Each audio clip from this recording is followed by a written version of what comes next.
করি। অর্থাৎ এখানে ভবিষ্যতে যদি কখনো ঠাকুর মায়ের কৃপায় মন্দির ইত্যাদি হয়, দেখবেন তখন ভিড় কিরম লাগবে।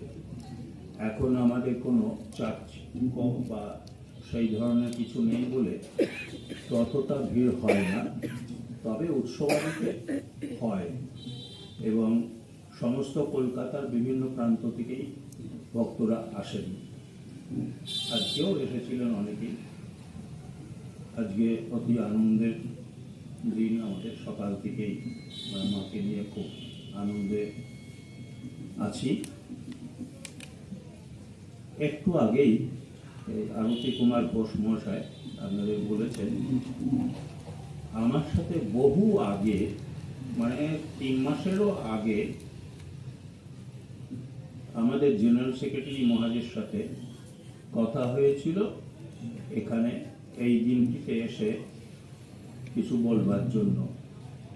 কিন্তু এই 3 মাসের ব্যবধানে অনেকটাই অবস্থার পরিবর্তন হয়েছে, যার জন্য আমি ওর সাথে কথা বলাতে উনি বললেন যে ওই দিনটিতে আমার যাওয়া হয়ে উঠবে বলে মনে হচ্ছে না।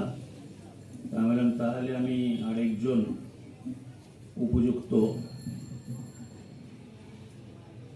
বক্তার সন্ধান করি। বলে হ্যাঁ, তা করলে ভালো। তো এখন জেনারেল সেক্রেটারি পরিবর্তে একজন বক্তাকে দাঁড় করাতে হলে একটু সেই রকম হওয়া দরকার যিনি অভাবটা মিটিয়ে দেবেন সকলেরই। যে জেনারেল সেক্রেটারি মহারাজ বললে বোধহয় এর থেকে ভালো শুনতাম, সেই সুযোগটা আমরা রাখিনি। আমরা নরেন্দ্রপুরের সম্পাদক শাস্ত্রজ্ঞানন্দজি মহারাজ, তাকে আমরা পেয়ে গেছি জেনারেল সেক্রেটারি মহারাজের পরিবর্তে। আর সঞ্জীব বাবু তো আপনারা জানেনই।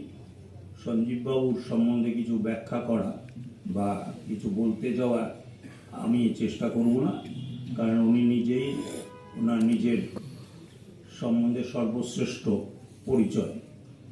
তা ওনারা দুজন আজকে আমাদের মধ্যে এসেছেন, দুজনকে পেয়েই আমরা বিশেষ আনন্দিত এবং গর্বিত, এবং পূর্ণ করে পাঠাতে পারবেন বাড়িতে।